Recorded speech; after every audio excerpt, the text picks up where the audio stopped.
Have you ever thought that the military has a culture all its own, influenced by popular U.S. culture but distinct in its own ways?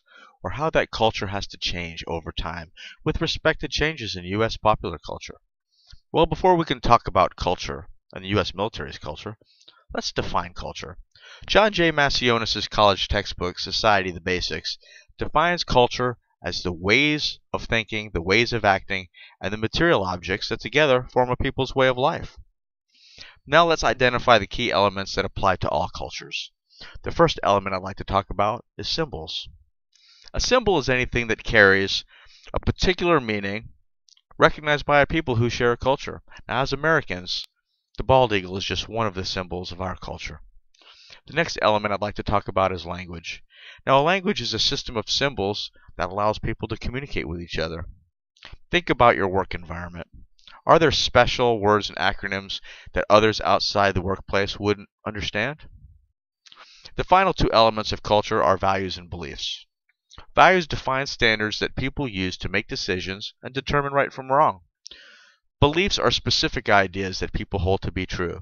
So basically, people take their beliefs, they run them through their values filter, and they make decisions in life.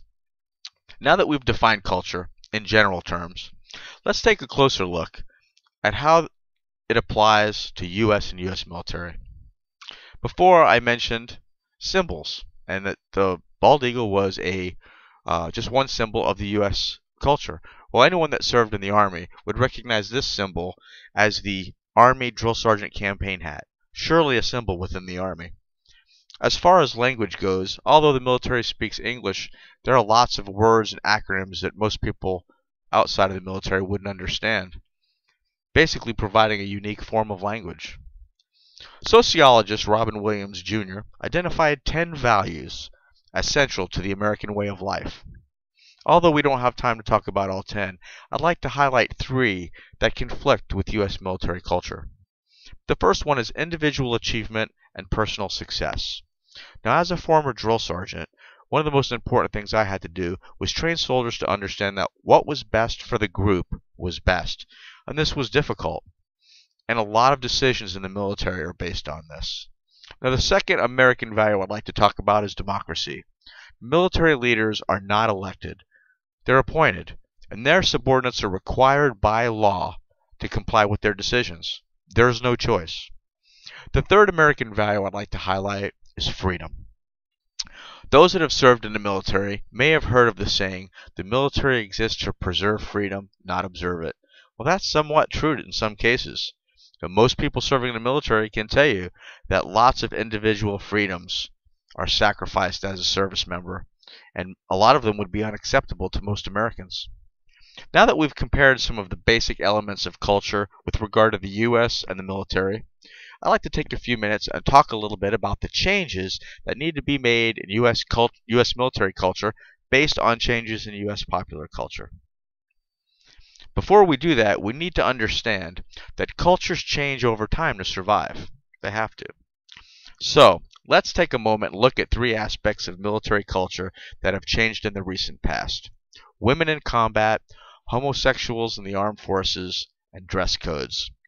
Well, Lieutenant Colonel Karen O'Donovan highlights in her Air War College paper, Military Culture, a Paradigm Shift, that before 1994, only 67% of military jobs were open to women.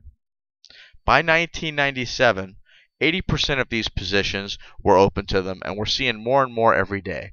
Well, why is this?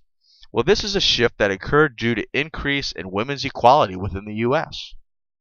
In 1981, the Department of Defense issued a policy letter that banned homosexuals from military service. However, just recently, we've seen changes in U.S. military culture and changes to regulations that allow homosexuals to serve openly.